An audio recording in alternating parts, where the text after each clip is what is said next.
शादी का पंचनामा। एक समय की बात है, किसी शहर में चंदू नाम का एक आदमी रहता था।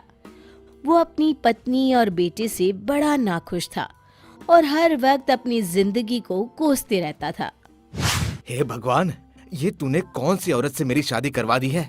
सारा दिन पड़ोसियों के यहाँ डोलते फिरती है और ऊपर से ये नालायक बेटा जो कभी मेरी कोई बात नहीं सुनता। तभी चलते चलते रास्ते में उसके सामने एक साधु महाराज उसे आवाज देते हैं। सुनो चंदू बेटा। चंदू उन्हें अनसुना करते हुए कहता है, अरे नहीं नहीं साधु महाराज, आपको देने के लिए मेरे पास कुछ नहीं है। मैं बड़ा परेशान हूँ। कुछ कदम चलने के बाद चंदू लौटकर साधु के पास आता है। मैं तुम्हारे बारे में सब जानता हूँ।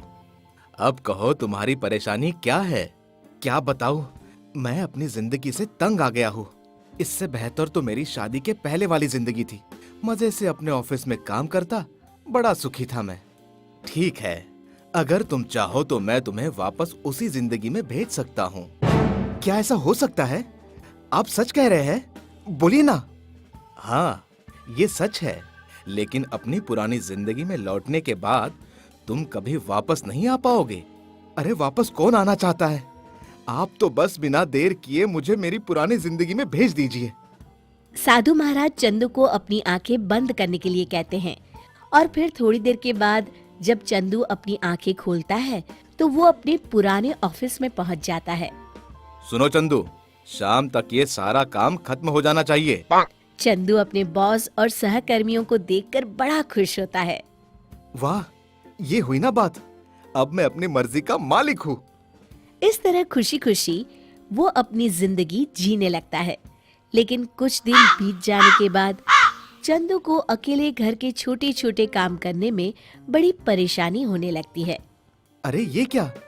सारे कपड़े मैले पड़े हैं। अब क्या पहनूं? ऊपर से घर के ये सारे काम करते करते मुझे रोज ऑफिस के लिए देर हो जाती है। फिर एक दिन अरे अरे ये क्या है होटल वाले भैया? रोज रोज वही पानी वाली दाल खिलाते हो। और ये क्या है? कच्ची पक्की रोटियां। जरा सब्जी को तो देखो, आलू ठीक से पके नहीं है। एक थाली के 100 रुपए लेते हो। कम से कम उस लायक खाना तो दो। ये तुम सुनो, देखो यहाँ इस तरह बेवजह का शोर मचाना बंद करो। तुम्हें यहाँ घर का खाना नहीं मिलेगा। और अगर अच्छा खाने का इतना ही शौक है तो शादी क्यों नहीं कर लेते? यहाँ तो इसी तरह का खाना मिलेगा। खाना है तो खाओ, वरना चलते बनो। चंदू के पास कोई दूसरा पर्याय न होने के कारण उसे रोज उसी होटल में खाना खाने के लिए जाना पड़ता था। फिर एक दिन, सुनो चंदू, आज मेरे बेटे का जन्मदिन है और ऑफिस के बाकी लोगों के साथ तुम्हें भी शाम को मेरे घर आना है। हाँ ठीक है।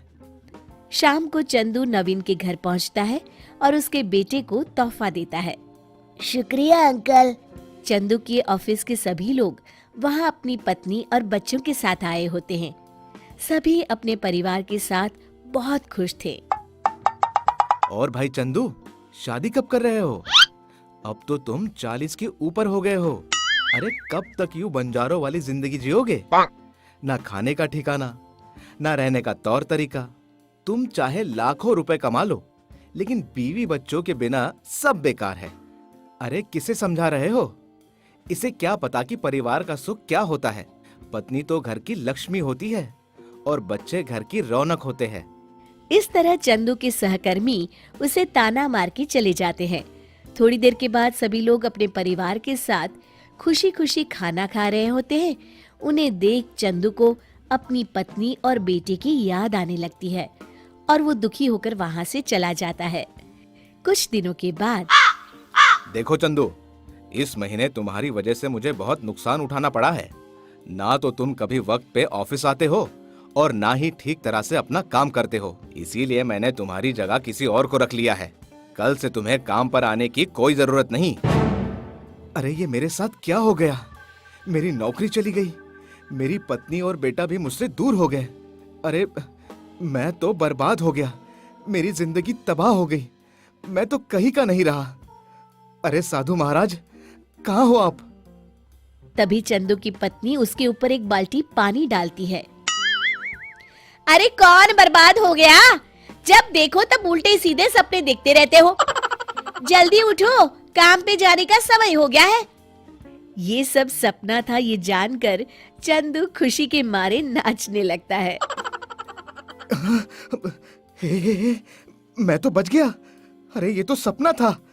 हुर्रे हुर्र।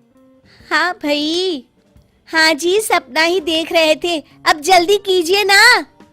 शिक्षा, अपनों की कमियों को नजरअंदाज करके चले तो ही जिंदगी जीने का मजा ले सकते हैं।